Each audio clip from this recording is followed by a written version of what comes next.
Juan 3, 16 al versículo 21. Dice así la palabra del Señor: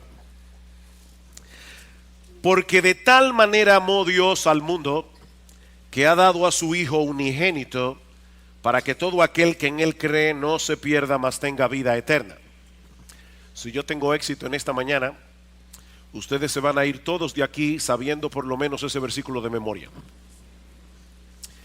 Porque no envió Dios a su Hijo al mundo para condenar al mundo, sino para que el mundo sea salvo por Él.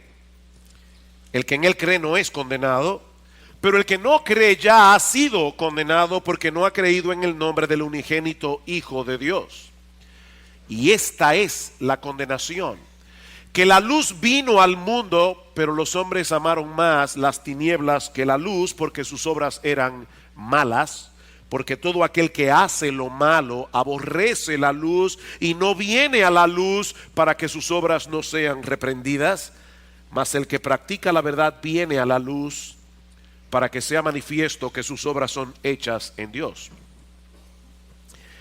En las revistas Selecciones de este mes hay un artículo titulado ¿Cuánto sabes de la Navidad?, en el que aparecen preguntas relacionadas con la fiesta navideña. ¿De dónde proviene la tradición del árbol de Navidad? ¿Qué simbolizan los bastones de caramelo? ¿Cuál de los 3 reyes magos es de raza negra? E incluso, ¿cómo se llama el reno de la nariz roja? Rodolfo, por si no lo sabían. Pero hay una pregunta que por supuesto no aparece en ese cuestionario, y es la que yo quiero responder en esta mañana.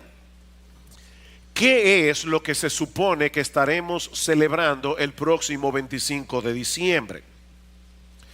Yo creo que si hacemos esa pregunta en un centro comercial en estos días, es probable que muchos respondan que estamos celebrando el nacimiento del niño Jesús. Ahora, yo no estoy seguro que muchos puedan decir qué es lo que hace de ese nacimiento un evento tan importante como para haber dividido en dos la historia de Occidente. ¿Por qué es tan trascendental el nacimiento de Cristo? ¿Qué es lo que ese evento significa? La respuesta se encuentra en este pasaje que vamos a considerar en la mañana de hoy: que Dios amó de tal manera al mundo que dio a su Hijo unigénito. Ese es el significado de la Navidad. Dios amó de tal manera al mundo que dio a su Hijo unigénito. Este es uno de los versículos más conocidos, más memorizados y más citados de toda la Biblia, y es fácil entender por qué. No me viene a la mente otro texto de las Escrituras que en una forma tan breve, tan sencilla, resuma todo el contenido de la revelación bíblica como lo hace este texto. En estos días estuve conversando con un taxista que tenía una Biblia en su carro, y yo le pregunté por qué tenía interés en la palabra de Dios. De hecho, yo lo invité, yo no sé si está aquí esta mañana, pero su respuesta fue algo como esto: yo encuentro en la Biblia palabras de aliento y de sabiduría. Y es verdad. Ningún otro libro del mundo puede dar al hombre la sabiduría y el consuelo que la Biblia da, porque solo la Biblia es la palabra inspirada de Dios. Pero Dios, le decía yo a esta persona, Dios no nos dio su palabra simplemente como un consejero o como un ansiolítico. La Biblia es la revelación de una sorprendente historia de amor, resumida en una forma extraordinaria en este famoso versículo del Evangelio de Juan. Y lo que yo quiero hacer en esta mañana es desempaquetar este texto bíblico y resaltar sus componentes principales para que podamos apreciar en su justa dimensión el inmensurable amor de Dios manifestado a través de la persona y la obra de nuestro Señor Jesucristo. Niños que están aquí, esta palabra inmensurable no es una palabra común. Esta palabra significa algo que no se puede medir. El amor de Dios es inmensurable. El amor de Dios no se puede medir. Y lo primero que Juan nos muestra en este texto para que podamos ver cuán grande es el amor de Dios, cuál es el objeto de ese amor. Porque de tal manera amó Dios al mundo. Dios amó al mundo. Ahora, muchas personas leen esta declaración como si Juan estuviera diciendo que el amor de Dios es tan grande que abarca a todos y cada uno de los seres humanos que han vivido, viven y vivirán en este mundo. Según algunas estadísticas que estuve leyendo recientemente, en el mundo han nacido hasta la fecha unas 70,000 millones de personas. Y quién sabe cuántas más nacerán antes de que la historia humana llegue a su fin. Pero el amor de Dios es tan grande, nos dicen algunos, que Él envió a su Hijo a morir por todas y cada una de esas 70,000 millones de personas. Así de grande es el amor de Dios. Y aunque parezca sorprendente que Dios pueda amar a tantas personas, alguien decía que nadie puede ser amigo íntimo de más de 3 personas. Eso es lo máximo de intimidad que uno puede tener, dice una persona, 3. Y esta persona dice, bueno, el amor de Dios es tan grande que abarca más de 70,000 millones de personas. Pero yo no pienso que esa sea la medida que Juan está usando aquí para mostrarnos la grandeza del amor de Dios. No olvidemos, mis hermanos, que ese Dios que amó de tal manera al mundo es infinito y es perfecto en todos sus atributos. Dios no tiene límites de ningún tipo en ninguna de sus capacidades. Dice el profeta Isaías, y hablando obviamente en un lenguaje figurado, que toda el agua de todos los océanos cabe en el hueco de la mano de Dios. Cuando llegue a su casa, trata de ver cuánta agua usted puede poner en el hueco de su mano. Bueno, Isaías dice en Isaías capítulo 40, toda el agua de todos los océanos, de todos los ríos, de todos los lagos que hay en el planeta caben en el hueco de la mano de Dios. De hecho, Él midió el universo con el palmo de su mano. O sea, Dios hace así y ya abarca el universo entero, con todas las galaxias. Y por si todo eso fuera poco, Él conoce por nombre cada una de las estrellas, de cada una de las galaxias, de todo el universo, dice Isaías. Tal es la grandeza de su fuerza y el poder de su dominio. Así que no podemos medir la grandeza del amor de Dios tomando como punto de referencia la cantidad de personas que pueblan nuestro planeta. Eso sería tan sorprendente como el hecho de que un levantador de pesas olímpico pueda levantar un grano de arroz. Esa unidad de medida no es suficiente para medir la grandeza del amor de Dios. Pero no solo eso. Aquellos que interpretan la palabra mundo de tal manera que abarque a todos los hombres que han vivido, viven y vivirán en el planeta sin darse cuenta, y estoy seguro de que sin quererlo, terminan empequeñeciendo y limitando el amor de Dios. Permítame explicar a qué me refiero.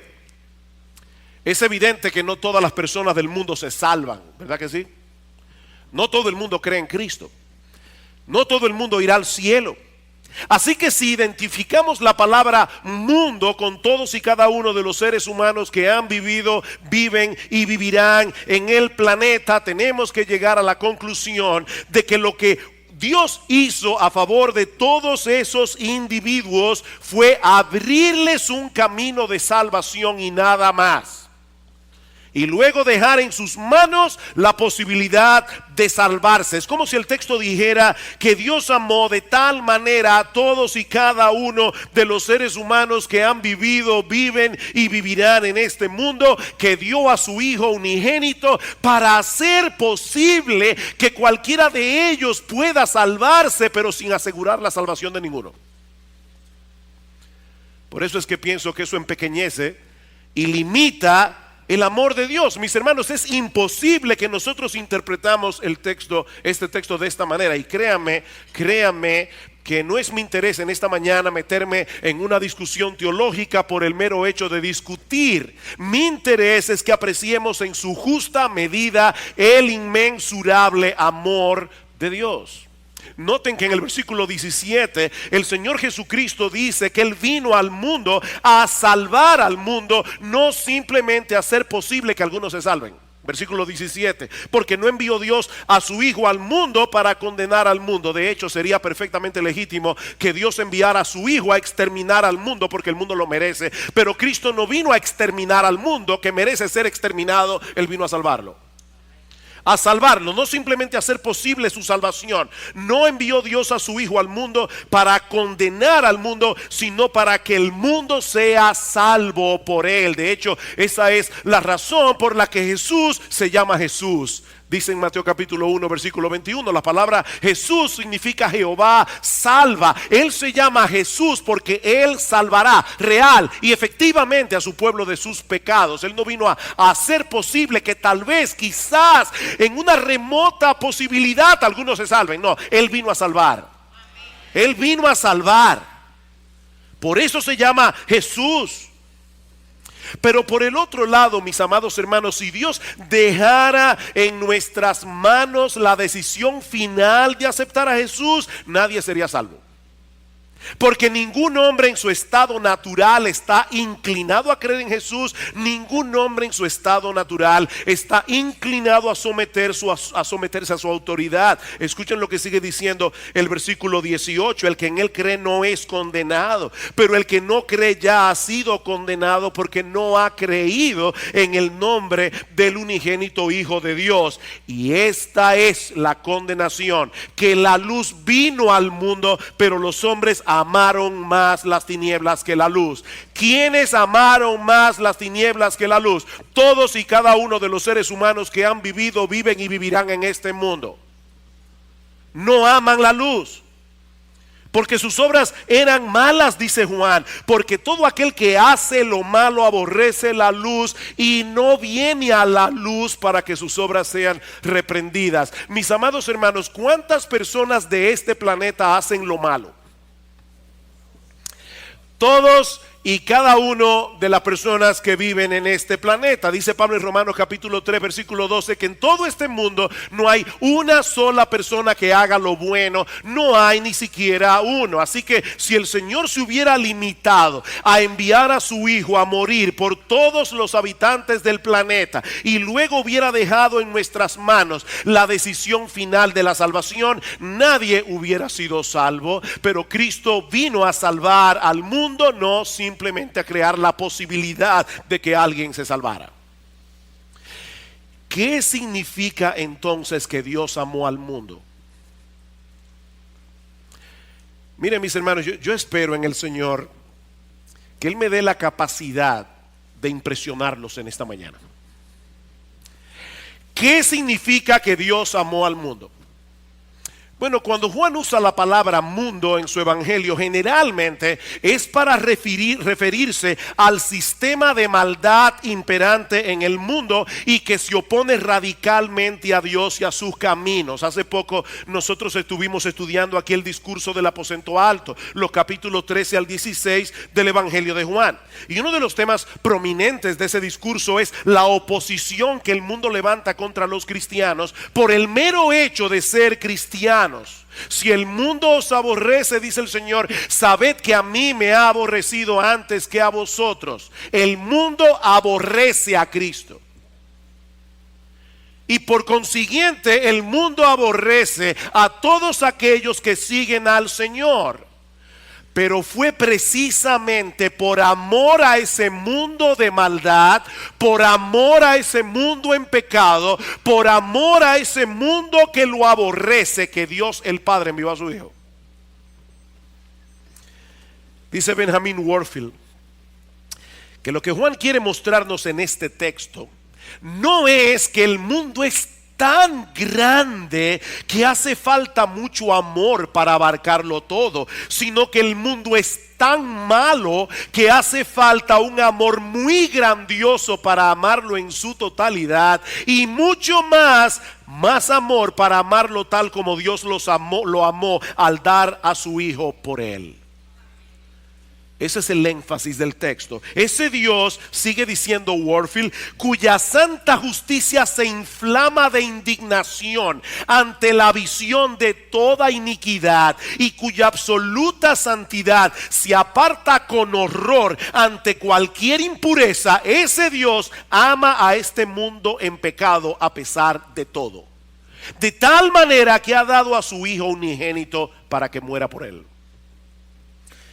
Y eso nos lleva de la mano al segundo aspecto que se resalta en este texto. Y es lo que Dios estuvo dispuesto a hacer por amor a ese mundo pecador. Porque de tal manera amó Dios al mundo que ha dado a su Hijo unigénito. Lamentablemente los editores de la Reina Valera del 60, que la mayoría de ustedes usan, dividieron este pasaje colocando un título entre los versículos 15 al 16. ¿Se dan cuenta? Y eso puede llevarnos a perder de vista el flujo de pensamiento de este pasaje. Pero noten, mis hermanos y amigos que están aquí en esta mañana, que Juan 3:16 comienza con un porque. Un porque de tal manera. Lo que quiere decir que Juan 3:16 está conectado con el diálogo de Jesús con Nicodemo que se relata en los versículos anteriores y sobre todo con los versículos 14 y 15. Nosotros veíamos la semana pasada que el Señor está haciendo alusión en esos versículos a un episodio muy conocido en la historia de Israel para ilustrarle a Nicodemo la naturaleza de su misión en el mundo. En un momento en que los israelitas habían pecado gravemente contra Dios, camino a la tierra de Canaán, fueron castigados por medio de serpientes venenosas que mordían al pueblo. Los israelitas reconocen su pecado y le piden a Moisés que interceda por ellos. Y como respuesta a su oración, Dios le ordena hacer una serpiente de bronce, para que todo aquel que mirare a la serpiente después de hacer mordido fuera librado de los efectos mortales del veneno. Y ahora el Señor le dice a Nicodemo que esa serpiente de bronce levantada por Moisés en el desierto no era más que un símbolo de su propia muerte en la cruz del Calvario. Versículo 14. Y como Moisés levantó la serpiente en el desierto, así es necesario que el Hijo del Hombre sea levantado en la cruz, para que todo aquel que en él cree no se pierda, mas tenga vida eterna. Eso es lo que se supone que celebramos en la Navidad. Que el Rey de Gloria se hizo hombre para asumir nuestra culpa en la cruz del Calvario. El justo murió por los injustos, dice Primera de Pedro capítulo 3 versículo 18. ¿Y por qué Dios envió a su Hijo a morir en una cruz, a convertirse en pecado y en maldición, para echar fuera de nuestras vidas el pecado y la maldición? Porque de tal manera amó Dios al mundo. Esa es la explicación. Es tal la intensidad del amor de Dios que pudo vencer su propia animadversión hacia la pecaminosidad del mundo y entregar lo que Él más ama por un mundo que lo odia. Eso es lo increíble.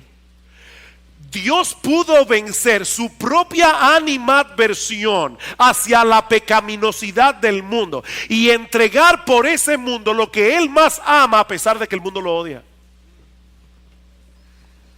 Esa es la gran enseñanza de Juan 3:16. Fue por amor que Dios entregó a su Hijo unigénito. Por ese mundo que le dio la espalda. Por ese mundo que pisotea su ley moral constantemente. Miren, mis hermanos, por la forma como el mundo celebra el nacimiento de Cristo en estos días, es obvio que el mundo no entiende qué fue lo que sucedió en Belén hace 2000 años. El mundo no lo entiende. Y Dios sabía de antemano que eso iba a ocurrir. Dios sabía de antemano que el mundo no apreciaría en su justa dimensión la dádiva de su amor, pero aún así entregó a su Hijo. Por amor a ese mismo mundo. Y por favor, creyentes que se encuentran aquí hoy en esta mañana, no olviden ni por un momento que todos nosotros pertenecíamos a ese mundo antes de venir a Cristo en arrepentimiento y fe. Tú y yo éramos parte de ese sistema.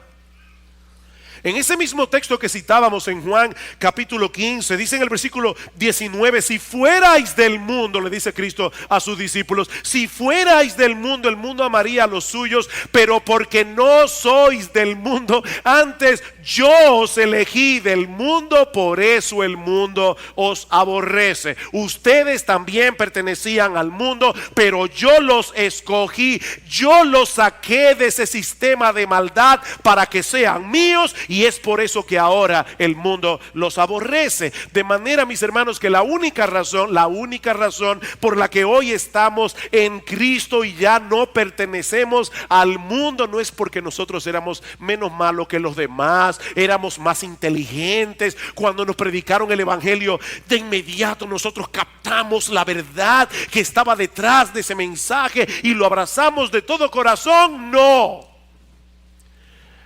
de hecho es muy probable que la razón haya sido exactamente otra. Dios estaba buscando lo más vil, lo más necio, y te encontró a ti y me encontró a mí. Dice 1 Corintios capítulo 1. No, esa no fue la razón por la que nosotros hoy estamos en Cristo. Nosotros estamos hoy en Cristo porque Dios nos amó cuando nosotros no lo amábamos. Dice en 1 de Juan capítulo 4 versículo 19 que nosotros le amamos a Él porque Él nos amó primero. En otras palabras, el amor de Dios nos conquistó. El amor de Dios venció nuestra hostilidad. El amor de Dios nos atrapó y nos atrajo con cuerdas de amor a la cruz del Calvario.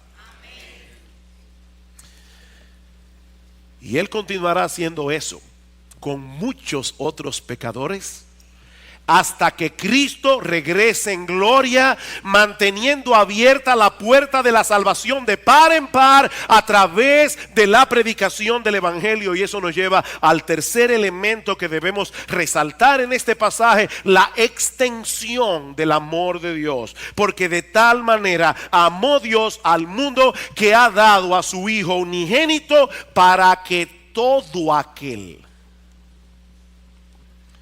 ¿Escuchaste esa frase?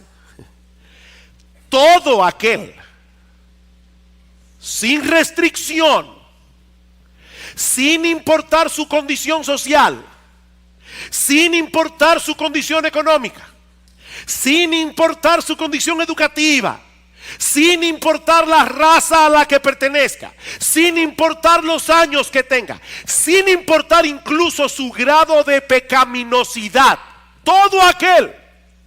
El amor de Dios vence todas las barreras. El amor de Dios vence todos los prejuicios. Es un amor que no discrimina.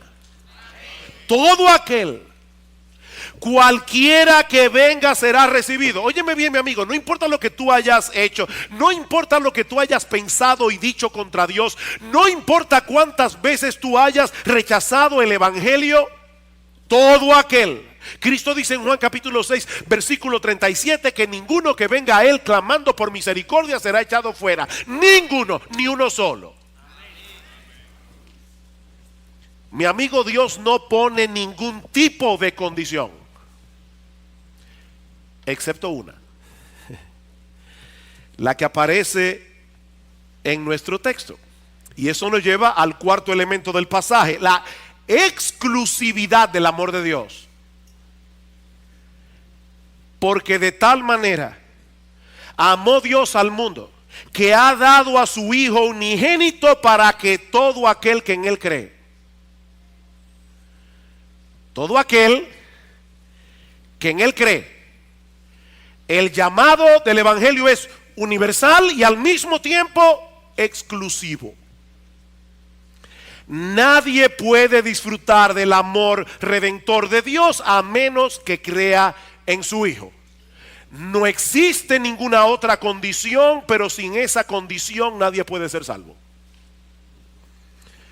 Eso quiere decir que lo que Dios espera del pecador, óyeme bien, mi amigo, lo que Dios espera del pecador no es que tenga fe. Hay gente que dice, yo soy muy espiritual, yo tengo mucha fe. Mira, déjame decirte algo. Hay gente que le tienen pavor a los aviones, pero si alguien se ve en Yola a Puerto Rico con toda seguridad y otro se va temblando en un avión, es más probable que el que tiene poca fe llegue y el otro termine comido de tiburones en el canal de la Mona. Así que el asunto no es el tamaño de la fe, es el objeto de la fe. No, aquí no dice simplemente que debemos tener fe. Mi amigo, déjame decirte algo muy importante. La fe en sí misma es completamente inútil, a menos que descanse en el objeto correcto. En los años 60, Elvis Presley popularizó una canción titulada en inglés I Believe, yo creo. Y en una de las estrofas decía: cada vez que escucho llorar a un bebé recién nacido, o toco la hoja de un árbol, o miro al cielo, entonces sé porque yo creo. El problema es que la canción no aclara creer en qué, o creer en quién. Pero el llamado que encontramos en este pasaje es muy puntual, es muy claro. Todo aquel que cree en el Hijo unigénito de Dios. Versículo 14 otra vez: como Moisés levantó a la serpiente en el desierto, así es necesario que el Hijo del Hombre sea levantado, para que todo aquel que en Él cree, no se pierda, mas tenga vida eterna. Porque de tal manera amó Dios al mundo, que ha dado a su Hijo unigénito, para que todo aquel que en Él cree no se pierda, mas tenga vida eterna. Porque no envió Dios a su Hijo al mundo para condenar al mundo, sino para que el mundo sea salvo por Él. El que en Él cree no es condenado, pero el que no cree en Él ya ha sido condenado, porque no ha creído en el unigénito, en el Hijo unigénito de Dios. ¿Sabes lo que eso significa, mi amigo? Que si tú estás confiando en Cristo y en tu iglesia, en Cristo y en tu religión, tú no crees en Cristo. Lo que eso significa es que si tú estás confiando en Cristo y en tus buenas obras, en Cristo y en tu obediencia a los mandamientos, tú no crees en Cristo. Si tú estás confiando en que vas a llegar al cielo a través de Cristo y de María, a través de Cristo y de los santos, mi amigo, tú no crees en Cristo. Creer en Cristo, y esto es importante subrayarlo, creer en Cristo es creer en Cristo y en nadie más. Ni en ti, ni en tu iglesia, ni en tu religión, ni en tu decencia, ni en nadie más. Es creer en Cristo y solo en Cristo. Decía Gresham Machen, un gran teólogo de finales del siglo XIX, principios del siglo XX. Él decía que algunas personas creen que van a llegar al cielo como aquellos que cruzan un lago o un río en un bote de remos. Si usas únicamente el remo de la fe, ¿qué va a pasar? Vas a dar vuelta en círculo. Si usas únicamente el remo de las obras, va a suceder lo mismo, solo que en el sentido opuesto. Pero si usas el remo de la fe y el remo de las obras, vas a poder cruzar el río y llegar al otro lado. Esa sería una buena ilustración, decía Gresham Machen, si fuéramos a llegar al cielo en bote. Pero resulta que nadie va a llegar al cielo en un bote de remos. El que llegue al cielo va a llegar únicamente por medio de Jesucristo. Yo soy el camino, yo soy la verdad, yo soy la vida. Nadie, ¿y a quién incluye ese nadie? A todos. Nadie viene al Padre sino por mí. Mi amigo, todas las otras vías inventadas por el hombre te llevarán a un destino equivocado. No importa lo sincero que puedas ser en tu creencia. Si te tomas un negro eterno, para los que no saben, eso es un veneno. Pues si te tomas un negro eterno o un trespasito creyendo que es un jugo de naranja, te vas a morir igual, no importa la fe que tengas. Dicen Proverbios que hay caminos que al hombre le parecen derecho, pero su fin es camino de muerte. De hecho, y yo sé que si lo que yo he dicho hasta ahora puede sonar extraño, esto sí que va a sonar extraño. El asunto ni siquiera radica en el hecho de que creas en Cristo. ¿Me oíste bien? El asunto ni siquiera radica en el hecho de que creas en Cristo. Es que creas en Cristo tal como Él es presentado en el Evangelio. ¿Y cómo Cristo es presentado en el Evangelio? Como el único que puede salvar a los pecadores y satisfacer plenamente tu alma inmortal. Yo soy el pan de vida, dice el Señor en Juan capítulo 6, versículo 35. El que a mí viene nunca tendrá hambre, y el que en mí cree no tendrá sed jamás. En otras palabras, solo yo puedo satisfacer plenamente a todos aquellos que creen en mí, que creen que acerca de Cristo, que solo en Él hay plena salvación, que solo en Él hay plena satisfacción.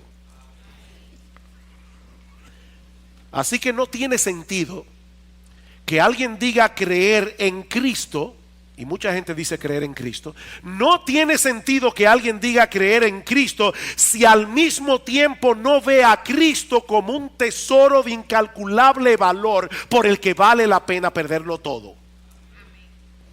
Si tú no ves a Cristo de esa manera, tú no crees en Cristo. Los que creen en Cristo son personas que ven a Cristo como un tesoro de incalculable valor por el cual vale la pena perderlo todo. Es así como el Señor describe la conversión en Juan capítulo 13, versículo 44. El reino de los cielos es semejante a un tesoro escondido en un campo, el cual un hombre halla, lo esconde de nuevo y gozoso por ello va y vende todo lo que tiene y compra aquel campo. Él encontró un tesoro, Cristo. Él esconde el tesoro y va donde el dueño y le dice: ¿cuánto tengo que darte por el campo? Mira, no vas a poder comprármelo porque tienes que darme tu vida entera. No hay problema, eso es una ganga. Para obtener a Cristo no hay ningún problema. Dice, también el reino de los cielos es semejante a un mercader que busca buenas perlas, que habiendo hallado una perla preciosa, fue y vendió todo lo que tenía y la compró. A veces uno le está predicando el evangelio a las personas, dicen: ¿y qué yo tengo que dejar para ser cristiano? Mire, cuando alguien le haga esa pregunta, sígale predicando, porque él no ha entendido. Él no ha entendido. Uno de los grandes problemas de muchos púlpitos en el día de hoy es que llevan a las personas a hacer una decisión por Cristo, pero presentándolo como una especie de póliza de seguro. Vas a tener una vida feliz, una vida exitosa, tu matrimonio será pleno, tus hijos serán obedientes, siempre tendrás salud, y para colmo, cuando mueras vas al cielo. No, mira, déjame decirte algo. Es muy probable que si te conviertes a Cristo y tu esposo o tu esposa no se convierte, vas a tener un problema mayor en tu casa. Es probable que si te conviertes a Cristo y tus hijos no se convierten, vas a tener un serio problema en el seno de tu familia. Y aún así vale la pena seguir a Cristo. No, Cristo no es un medio para lograr un fin. Él es el fin. Él es la meta a la que Dios quiere llevarnos a través de la fe. Y eso nos lleva al último elemento que encontramos en este texto, y es el resultado del amor de Dios. Escuchen otra vez. Porque de tal manera amó Dios al mundo, que ha dado a su Hijo unigénito, para que todo aquel que en Él cree no se pierda, mas tenga vida eterna. He ahí las únicas dos opciones para toda la raza humana: salvación o perdición. Y óyeme bien, mi amigo, si tú estás aquí en esta mañana, debes entender que tú estás en uno de los dos grupos. No hay tres, no hay cuatro, solo dos: salvación o perdición, vida eterna o condenación. Y lo que hace la diferencia es únicamente la fe en nuestro Señor Jesucristo. Los creyentes no tendrán que enfrentar el veredicto de condenación en el tribunal de Dios, porque hemos confiado en aquel que pagó nuestra deuda muriendo en nuestro lugar en la cruz del Calvario. Pero los que permanecen en su incredulidad no podrán escapar de ese terrible destino, porque el veredicto ya fue emitido en el tribunal de Dios. El que en Él cree no es condenado, pero el que no cree ya ha sido condenado, porque no ha creído en el nombre del unigénito Hijo de Dios. De hecho, eso es lo que el Señor repite otra vez en el versículo 36. El que cree en el Hijo tiene vida eterna, pero el que rehúsa creer en el Hijo no verá la vida, sino que la ira de Dios está sobre él. Otra vez, solo hay dos opciones: vida eterna, condenación perpetua. Y la línea que demarca y separa un destino del otro es el Señor Jesucristo. Es el que cree en el Hijo el que tiene vida eterna. Y por si acaso, eso no significa simplemente que los creyentes vivirán por los siglos de los siglos. Los impíos también vivirán por los siglos de los siglos en el infierno. No, la vida eterna no es una vida que no se acaba nunca. Hay personas que ven la vida eterna.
Una especie de antibiótico espiritual que nos libra de la muerte.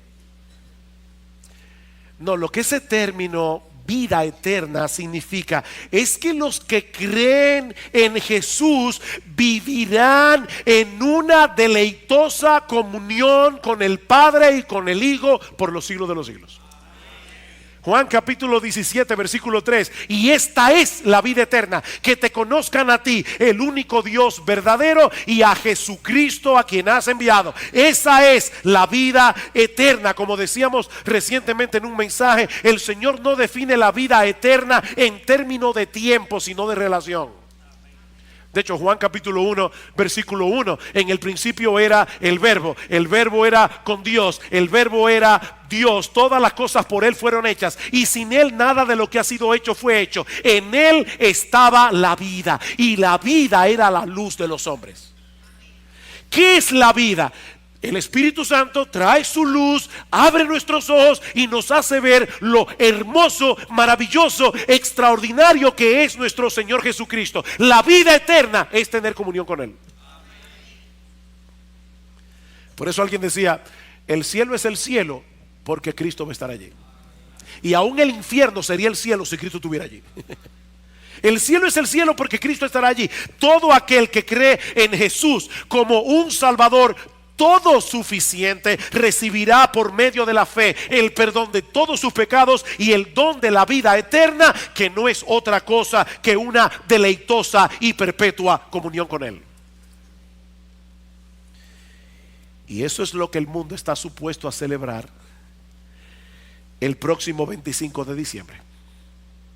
El inmensurable amor de Dios mostrado a través de la persona y la obra de nuestro Señor Jesucristo a favor de una raza de gente pecadora que lo aborrece, para que todo aquel que deposita su fe en Jesús reciba el perdón de todos sus pecados y el don de la vida eterna.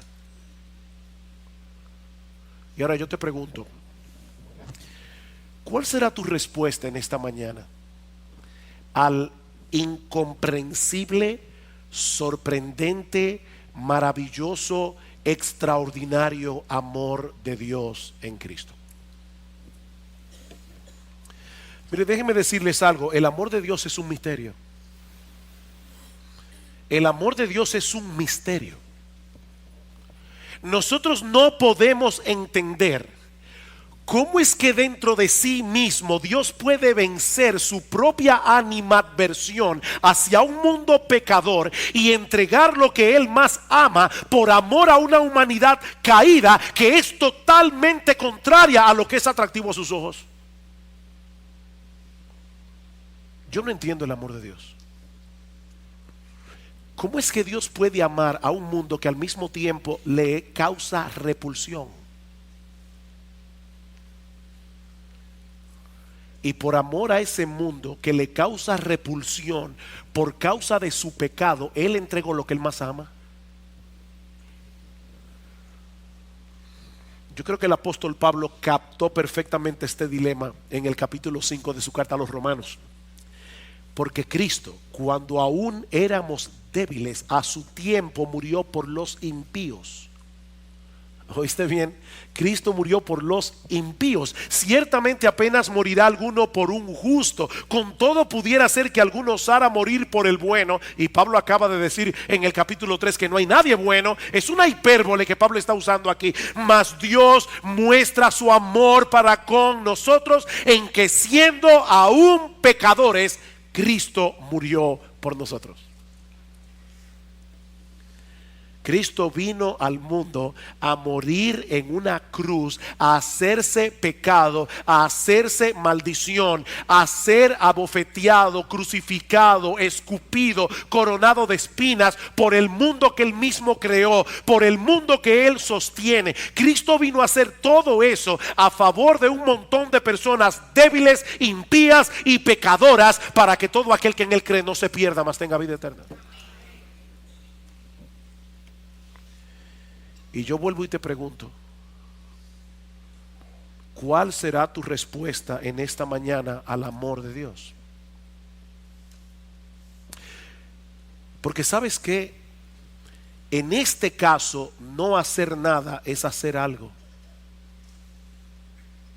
No hacer nada es hacer algo. ¿Vas a despreciar el regalo de Dios en tu propio perjuicio? ¿O vendrás humillado a los pies de Cristo en arrepentimiento y fe? Todo aquel que en Él cree, todo aquel, oh, que el Señor bendiga su palabra con tal poder en esta mañana, que en este mismo instante muchos sean convencidos de su pecaminosidad y de su condenación, pero que al mismo tiempo puedan ver a Cristo como el extraordinario, maravilloso, hermoso, precioso Salvador que sus almas necesitan. Oh, que Dios abra en esta mañana los ojos de los ciegos. Oh, que Dios le dé vida a los muertos. Oh, que muchos salgan de aquí amparados bajo la cobertura del inmensurable amor de Dios en Cristo.